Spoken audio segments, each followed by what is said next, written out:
नमस्कार दर्शकों, आज के इस वीडियो में हम चर्चा करेंगे कि एक सच्चे धार्मिक व्यक्ति के लक्षण क्या होते हैं और उसे किस प्रकार की जीवन शैली अपनानी चाहिए। दुनिया में भिन्न भिन्न धर्मों को मानने वाले लोग हैं जो खुद को हिंदू, मुस्लिम, सिख या ईसाई मानते हैं, लेकिन इन सभी धर्मों से ऊपर जो हमें एक सूत्र में बांधता है वह है मानवता। मानव ही वह धर्म है जो हम सभी को एक सूत्र में पिरोता है। सदियों से धर्म हमारे जीवन का एक महत्वपूर्ण हिस्सा रहा है, लेकिन वर्तमान में धर्म का सही अर्थ कहीं खोसा गया है। आज धर्म केवल एक औपचारिकता बनकर रह गया है, क्योंकि लोग मानवता को भूलते जा रहे हैं और धर्म के वास्तविक उद्देश्य से दूर हो चुके हैं। आज के समय में लोग भौतिक सुख सुविधाओं के पीछे इस कदर भाग रहे हैं कि उन्हें इस बात की भी परवाह नहीं कि वे पाप कर रहे हैं या पुण्य। पूरा मानव समाज आध्यात्मिक ज्ञान से दूर हो गया है और अपने जीवन के मूल उद्देश्य को भूल चुका है। वहीं कुछ लोगों का मानना है कि जो व्यक्ति मंदिर, मस्जिद, गुरुद्वारा, चर्च जाता है, तीर्थ व्रत करता है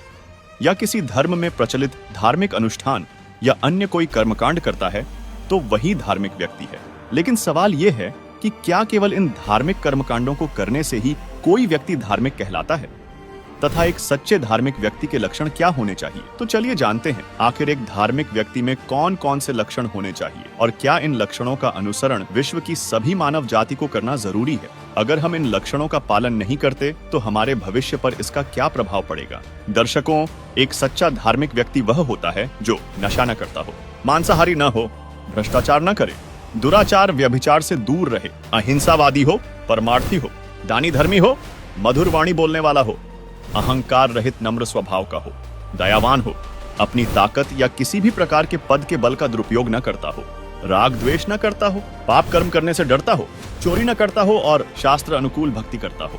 यदि कोई व्यक्ति उपरोक्त बुराइयों से बचता है और इन गुणों का पालन करता है तो वह सच्चे मायनों में धार्मिक व्यक्ति है, अन्यथा वह मानव का बिगड़ा रूप है। उपरोक्त गुण वर्तमान में किसी भी धर्म के व्यक्तियों में दिखाई नहीं देते। उपरोक्त गुणों के अभाव से हम मानवता से गिर चुके हैं। जब तक ये गुण मानव ग्रहण नहीं करेगा तब तक विश्व का मानव अपने मूल उद्देश्य से भटका रहेगा तथा अपने अनमोल मानव जीवन को व्यर्थ करके संसार छोड़कर चला जाएगा। फिर अनेकों जन्मों तक पशु पक्षियों, कीट पतंगों आदि के जीवन में कष्ट उठाएगा।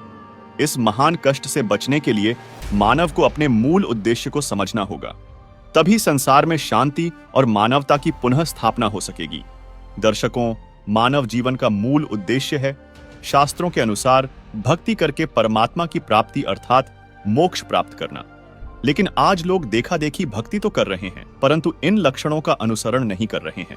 कबीर साहिब जी ने मानव जीवन के महत्व को समझाते हुए कहा है, कबीर मानुष जन्म दुर्लभ है, मिले न बारंबार, तरुवर से पत्ता टूट गिरे, बहुर न लगता डारी।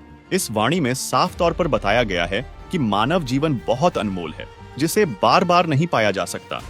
अगर मानव जीवन पाकर शास्त्र अनुकूल भक्ति नहीं की तो यह अनमोल जीवन व्यर्थ चला जाएगा और पाप कर्मों के कारण व्यक्ति को 84 लाख योनियों में कष्ट सहने पड़ेंगे।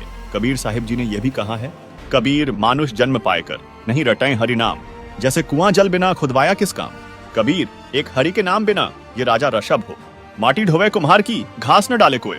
इन वाणियों से यह साफ होता है कि मानव जीवन को सफल बनाने के लिए हमें परमात्मा की सच्ची भक्ति करनी आवश्यक है। वही श्रीमद् भगवद गीता अध्याय 15 श्लोक 4 में गीता ज्ञानदाता ने कहा है कि गीता अध्याय 4 श्लोक 34 में वर्णित तत्वदर्शी संत के मिलने के पश्चात उस परमेश्वर के परम पद को भली भांति खोजना चाहिए, जिसमें गए हुए साधक फिर लौटकर संसार में नहीं आते।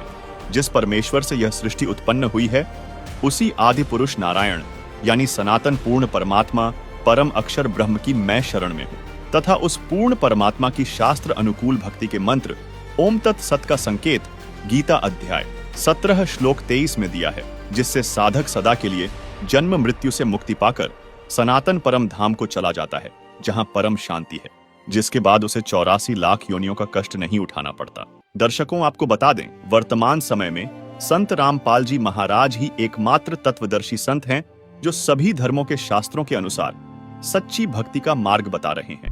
उनका प्रत्येक अनुयायी सभी बुराइयों को त्याग कर धार्मिक व्यक्ति होने के गुणों का सही मायने में पालन कर रहा है और अपने मानव जीवन के उद्देश्य को जानकर शास्त्र अनुकूल भक्ति कर रहा है, जिससे समाज में परिवर्तन देखने को मिल रहा है।